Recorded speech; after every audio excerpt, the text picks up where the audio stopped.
Hello guys, आज हम लोग बहुत ही इंटरेस्टिंग टॉपिक हेनरी का नियम पर डिस्कस करने वाले हैं, जो हमारी डेली लाइफ के यूज में भी रहता है पर हम लोग समझ नहीं पाते हैं। तो अब हम लोग देखेंगे हेनरी का नियम क्या होता है। तो सबसे पहले गैसों के द्रव में विलेयता, मतलब जो गैस द्रव में किस तरह से विलय होती हैं, उस तरह के उस नियम के वो उसी तरह का ये नियम है। मतलब जो गैस किस तरह से द्रव में विलय हो सकती हैं, उसी के बारे में आज हम लोग समझेंगे। तो हेनरी का नियम कहता क्या है, इस नियम के अनुसार कहता है स्थिर ताप पर किसी विलायक के स्थिर ताप होना चाहिए, किसी विलायक के इकाई द्रव्यमान में घुली गैस की मात्रा गैस के आंतरिक दाब के समानुपाती होती है। मतलब किसी विलायक के इकाई द्रव्यमान में कोई गैस घुली है, उसकी मात्रा उस विलयन पे जो आंतरिक दाब लगाएगी वो गैस, तो उसका उसके आंतरिक दाब के समानुपाती होती है। विलायक के इकाई द्रव्यमान में घुली गैस की मात्रा मतलब विलेयता उसकी उसके आंतरिक दाब के समानुपाती होती है। मतलब यदि किसी गैस की विलेयता यस हो और आंतरिक दाब वह पी लगा रही हो, तो हमारा वो फार्मूला बनता है एस समानुपाती पी। यही हेनरी का नियम है। हेनरी का नियम यही है, इसको फॉर्मेशन में लिख दिया है। तो अब हमारा क्या होगा, इसे एस बराबर समानुपाती का निशान हटाएंगे तो बराबर लगाएंगे, और जब समानुपाती का निशान हटता है तो एक स्थिरांक आता है, कोई भी स्थिरांक आता है, तो यहाँ पे हेनरी स्थिरांक आएगा जो के एच है। के एच बराबर हेनरी स्थिरांक यहाँ पे दिया हुआ है। तो ये फार्मूला हमारा न्यूमेरिकल में यूज होगा और यही हमारा हेनरी का नियम है। एक फार्मूला और होता है जो मोस्ट इंपॉर्टेंट है, इस पर न्यूमेरिकल बनते हैं। तो अगर यदि गैस की विलेयता मोल प्रभाज के पदों में मापी गई हो, मतलब गैस की जो विलेयता है वो मोल प्रभाज के पदों में मापी, विलेयता जो है मोल प्रभाज जो होता है हमारा उसके पदों में मापी गई हो, तो विलयन में गैस का आंतरिक दाब पी हो, तो हमारा फार्मूला क्या बनता है, गैस का आंतरिक दाब पी बराबर के एच गुणे विलयन में गैस का मोल प्रभाज। ये फार्मूला याद कर लीजिए, इस पे भी न्यूमेरिकल बन जाता है कभी कभी।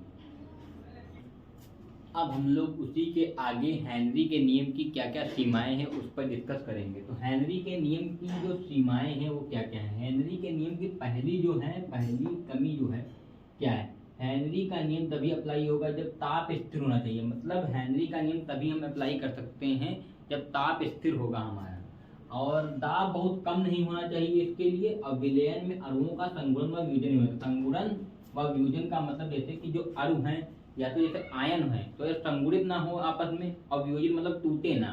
संगुणित मतलब जुड़े भी नहीं और ना टूटे। तो ऐसे में अगर ऐसा होगा तो हेनरी का नियम हमारा बिल्कुल सर्वमान्य होगा, अन्यथा नहीं हो सकता। हमारा हेनरी का नियम फेल हो जाएगा अगर ऐसा नहीं हुआ तो अब हम आगे इसके अनुप्रयोग पढ़ेंगे, कहाँ कहाँ पे इसका यूज किया जा सकता है हेनरी का नियम, उसके बारे में अब डिस्कस करेंगे। अब हम लोग देखेंगे हेनरी के नियम के अनुप्रयोग, जो कि हमारे बहुत ही इंटरेस्टिंग है, वो हमारी डेली लाइफ में होते रहते हैं पर हमें पता नहीं होता है। पर अब हम लोग जान जाएंगे कि हेनरी के नियम के क्या क्या अनुप्रयोग हैं। तो हेनरी के नियम के अनुप्रयोग, पहला अनुप्रयोग हमारा है रक्त में O2 व CO2 का आदान प्रदान हेनरी के नियम पर आधारित है। मतलब रक्त में जो हमारी ऑक्सीजन और कार्बन डाइऑक्साइड जो घुलती है वो हेनरी के नियम के हिसाब से घुलती है। और दूसरा हमारा है कि मृदु पेय में CO2 की विलेयता बढ़ाने के लिए बोतलों को उच्च दाब पर सील किया जाता है। मतलब जो हमारा मृदु पेय होता है वो, मतलब जैसे कि वो केवल 10 पैसे की हमारी कोल्ड ड्रिंक होती है, वो 10 पैसे में अमेरिका वाले 10 पैसे हमसे बेचते हैं और हमसे बहुत सा प्रॉफिट कमाते हैं।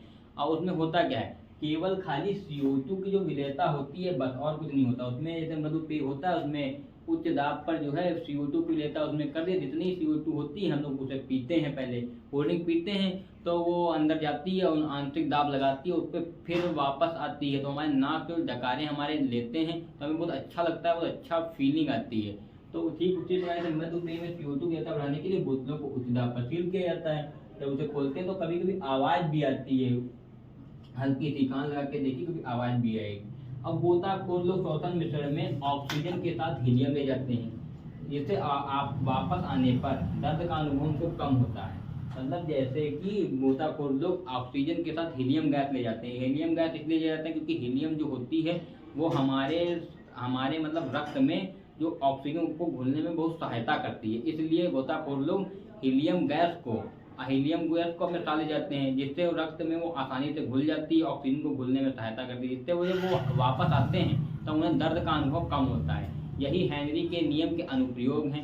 ये बहुत ही इंपॉर्टेंट है, ये कभी कभी बोर्ड में भी पूछ लिए जाते हैं, थैंक्स फॉर वॉचिंग।